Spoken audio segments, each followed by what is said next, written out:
देखिएगा जनाब, ये आपको शुरू में मैंने एक्सप्लेन किया था इनकम स्टेटमेंट का फॉर्मेट के साथ कि बेसिकली लेवरेज में हमने क्या क्या करना है।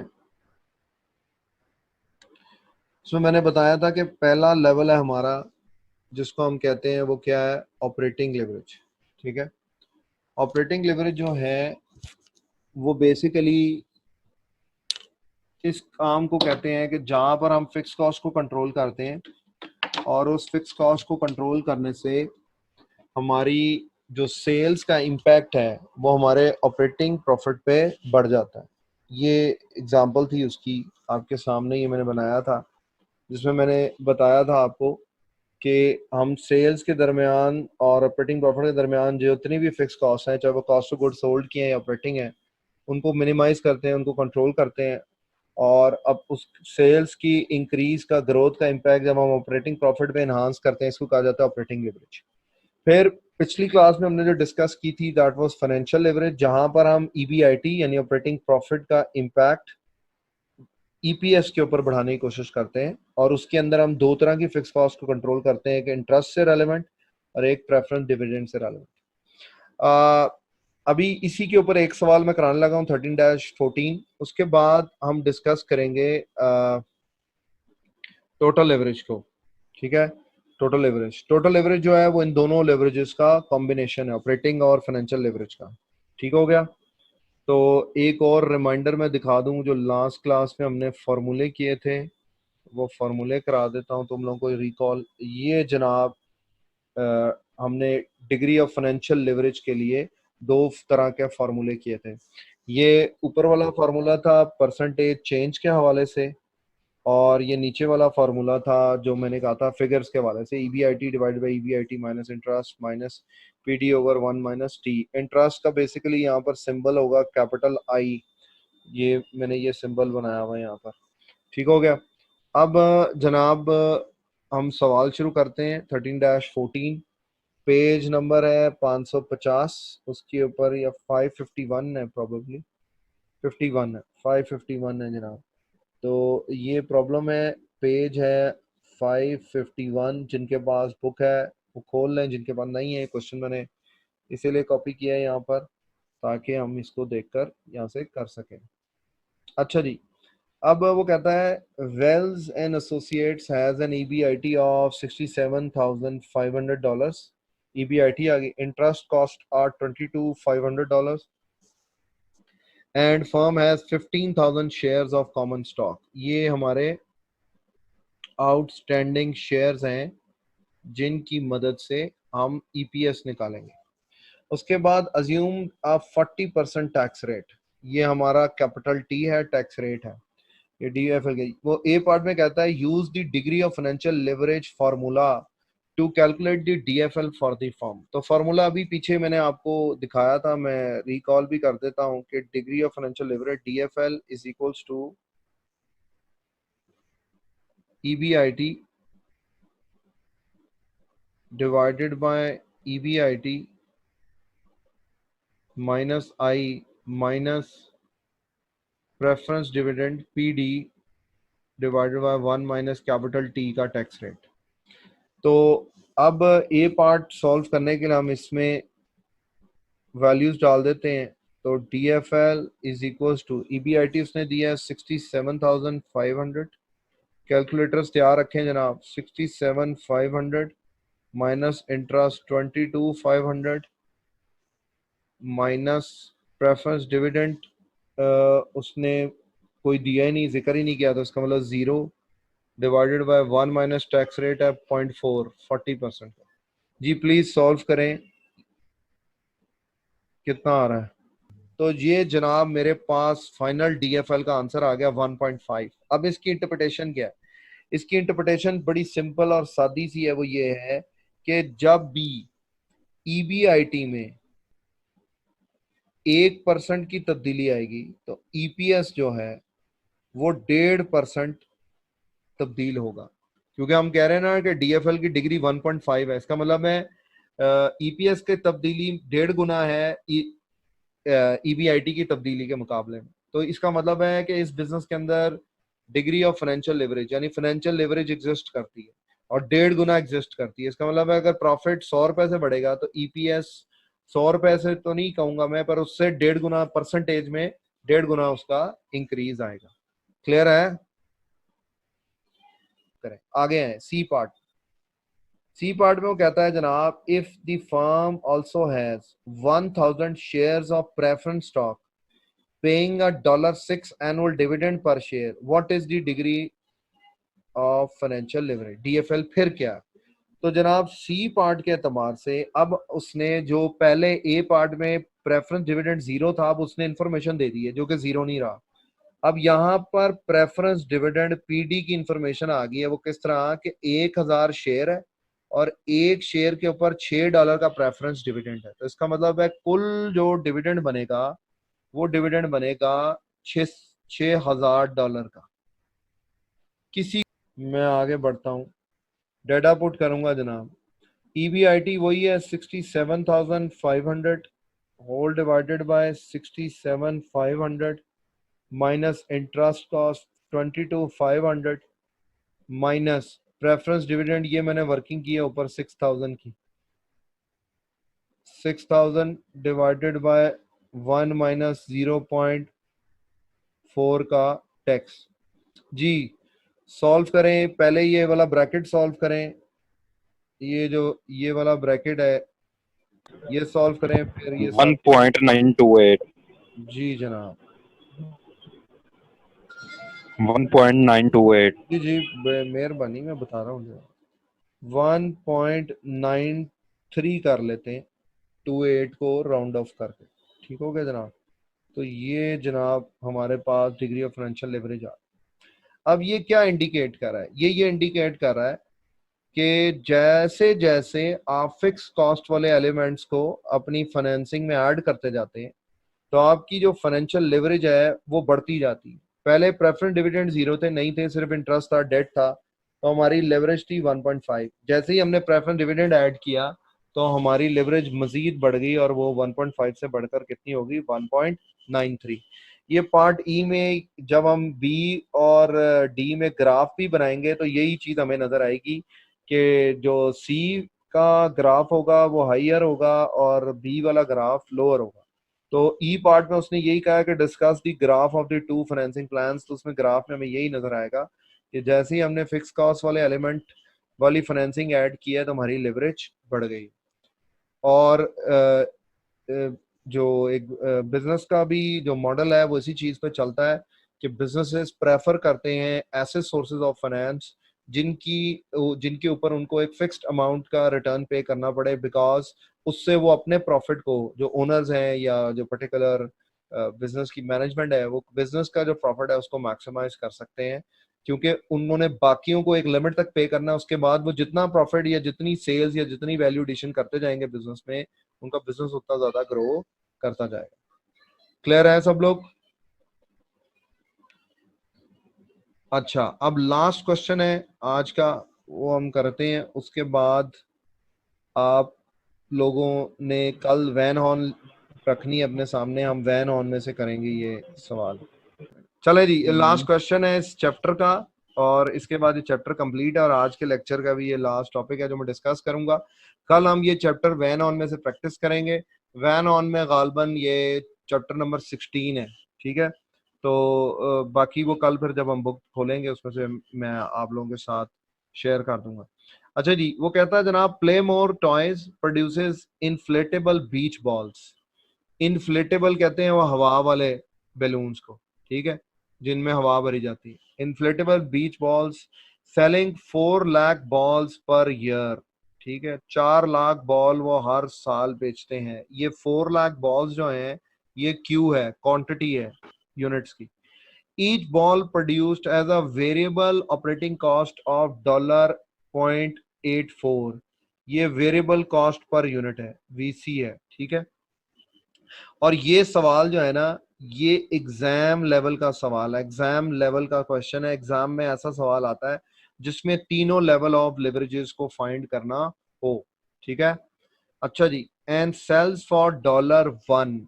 तो ये $1 जो है ये हमारे पास यहाँ पर बेसिकली P है, price per unit. Fixed operating cost और $28,000, ये 28,000 हमारी FC है, fix cost. The firm has annual interest charge of $6,000, ये 6,000 हमारा आई है, कैपिटल आई है, इंटरेस्ट कॉस्ट है, एक्सपेंस। प्रेफरेंस डिविडेंड ऑफ $2,000, ये हमारा प्रेफरेंस डिविडेंड है, PD।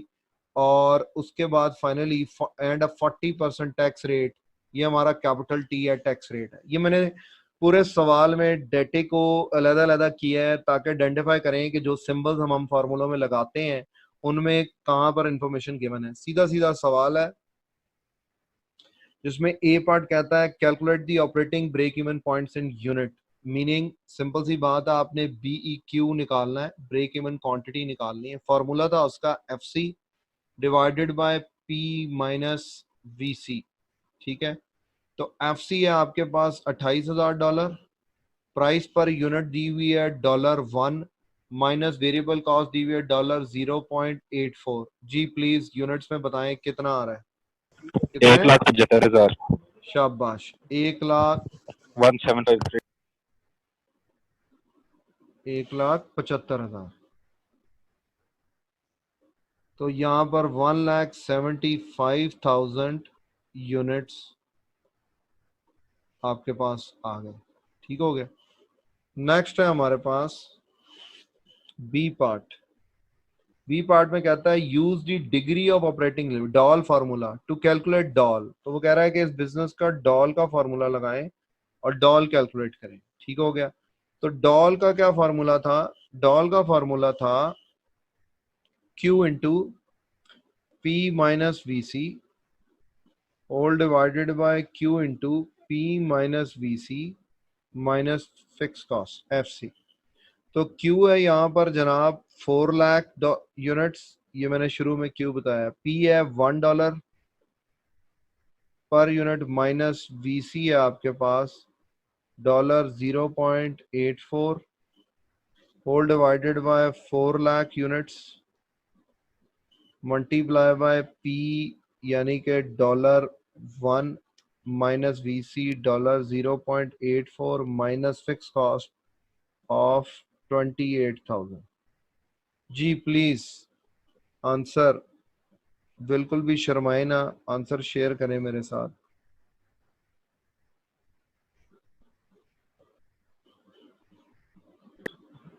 $1.778। 1.778, ठीक हो गया। एक सेकंड, राउंड ऑफ करें 7-8। हाँ नहीं ठीक है, 1.78, ठीक है, 1.78 टाइम्स। अब ग्रेटर देन 1 है तो इसका मतलब है degree of operating leverage exist करती है, ऑपरेटिंग लेवरेज है इस बिजनेस। पार्ट सी में वो कह रहा है use the degree of financial leverage formula to calculate DFL, ठीक हो गया। अब वो कह रहा है जी पार्ट सी के अंदर DFL का फार्मूला इस्तेमाल करें। DFL का फार्मूला अभी मैंने रिकॉल करवाया आप लोगों को, EBIT divided by EBIT minus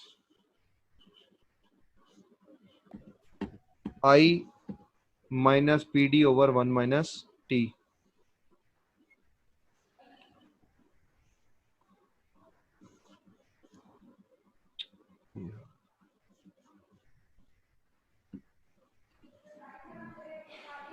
Neha बेटा मैंने अलाउ कर लिया, आप रिकॉर्डिंग दोबारा शुरू कर लो। EBIT minus I minus preference dividend divided by 1 minus capital T। Data put करेंगे जनाब,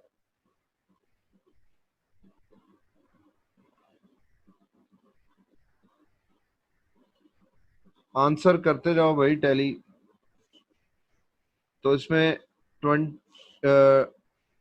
EBIT तो हमने निकाली नहीं, और शपड़ गुल्लो तुम लोगों ने EBIT नहीं कैलकुलेट करवाई, बड़े जालिम हो तुम लोग कसम से। अब EBIT की वर्किंग करनी पड़ेगी इधर अलहदा से। EBIT निकालने के लिए सेल्स हैं, सेल्स हमारे पास निकलेंगी 4 लाख बॉल हैं, $1 का एक बॉल है, तो जनाब $4 लाख की सेल्स आ जाएंगी। यहाँ पर $400,000 की सेल्स आ, इसके अंदर से आप लेस करेंगे कॉस्ट, उस कॉस्ट में पहले है फिक्स कॉस्ट, फिक्स कॉस्ट है $28,000, वो सॉरी इधर लिख दो $28,000 ताकि कंफ्यूजन ना रहे। $28,000 की फिक्स कॉस्ट माइनस होगी वेरिएबल कॉस्ट, निकालें जनाब। वेरिएबल कॉस्ट निकलेगी किस तरह, एक यूनिट पे है 0.84, 3,36,000 है, सदाकत ने बताई है, बाकी कोई कंफर्म कर दे। तो ये आपके पास बेसिकली होगी 4 जी लाख 3,36,000 ही है। 0.40 नहीं 36,000 कह रहा है वो, कंफर्म करो। इतनी है सर जी, इतनी 3,36,000 की फिक्स कॉस्ट है। तो यहाँ पर आपके पास EBIT आ जाएगी जनाब 14 और 14 64, 36,000 की EBIT आ जाएगी। कंफर्म करो जनाब। जी इतनी है। ठीक हो गया, पुट कर लें जनाब। EBIT 36,000 divided by equals to, मैं इधर डाल 36,000 डिवाइडेड बाय 36,000 माइनस आई है 2,000 डिवाइडेड बाय 1 माइनस टैक्स 0.4, 40% का टैक्स रेट। जी ये सारा सॉल्व करें, ये कितना आ रहा है? 1.35। हाँ बिल्कुल ठीक है, 1.35 ये इसका आंसर है, और 1.78 जो है वो डॉल का आंसर है, 1.78। ठीक हो गया, ये मैंने रेड से हाईलाइट भी कर दिया ताकि आंसर्स। अब फाइनल डी पार्ट में कहता है use the degree of total leverage formula to calculate DTL। जो डी पार्ट है, डी पार्ट में डिग्री ऑफ टोटल लेवरेज को हम इस तरह भी कैलकुलेट कर सकते हैं, डिग्री ऑफ टोटल लेवरेज, जिसको शॉर्ट फॉर्म में उसने DTL कहा है, उसको निकालने का एक सिंपल फार्मूला है, वो ये है कि डॉल मल्टीप्लाई बाय DTL। और इस रिक्वायरमेंट में उसने यही कहा है, एक तरफ उसने कहा कि फॉर्मूले से कैलकुलेट करें, दूसरी तरफ उसने कहा compare this to product of DOL and DFL calculated in part B and C। उसने कहा एक दफा उसने कहा फॉर्मूले से निकालो, दूसरी तरफ उसने कहा कि इन दोनों की प्रोडक्ट कहते हैं इनकी दोनों की मल्टीप्लिकेशन, यानी डॉल है आपके पास इस केस में 1.78 मल्टीप्लाई बाय DTL है 1.35, ये जनाब DFL। शाबाश, ठीक है। अब इनकी इंटरप्रिटेशन बड़ी सिंपल है। डॉल ये बता रहा है कि जब सेल में 1% की तब्दीली आएगी तो ऑपरेटिंग प्रॉफिट में 1.78% की तब्दीली आएगी, ठीक है। DFL हमें ये बता रहा है कि जब ऑपरेटिंग प्रॉफिट में 1% की तब्दीली आएगी तो EPS में 1.3% का इंक्रीज आ जाए, ठीक है। और टोटल लेवरेज ये बता रही है कि जब सेल में 1% का इंक्रीज आएगा तो जो EPS है वो 2.4% से इंक्रीज कर जाएगी। इसका मतलब है यानी कि अगर आप सेल्स 1% इंक्रीज करते हैं या 100% इंक्रीज करते हैं तो आपकी EPS 240% से बढ़ जाएगी। यार ये मैं खुद भी कैलकुलेट करता हूँ, मुझे नहीं लगता ये ठीक है, मेरे हिसाब से 3 आना चाहिए। 1.78 मल्टीप्लाई बाय 1. सर मेरा क्वेश्चन है, अगर हम टोटल की बात करें तो हम ऐड नहीं करते, यहाँ पर तो आप मल्टीप्लाई कर रहे हैं। बेटा यहाँ पर जो उसका इम्पैक्ट है ना वो सम के बेस पर नहीं ना है, वो प्रोडक्ट की बेस पर है। कैसे, ये मैं प्रूफ करता हूँ। अब वैसे ये बस 2 मिनट दे भट्टी साहब, 2 मिनट दे, ये शुरू हो गया खत्म हो गया। अच्छा जी, मैंने तुझे बताया फार्मूला है डॉल मल्टीप्लाई बाय DFL, ठीक है। यानी डिग्री ऑफ ऑपरेटिंग लेवरेज को तूने कहा ऐड क्यों नहीं करें, मल्टीप्लाई क्यों करें, उसके कॉन्सेप्ट को समझे। डॉल का फार्मूला था यार परसेंटेज चेंज इन EBIT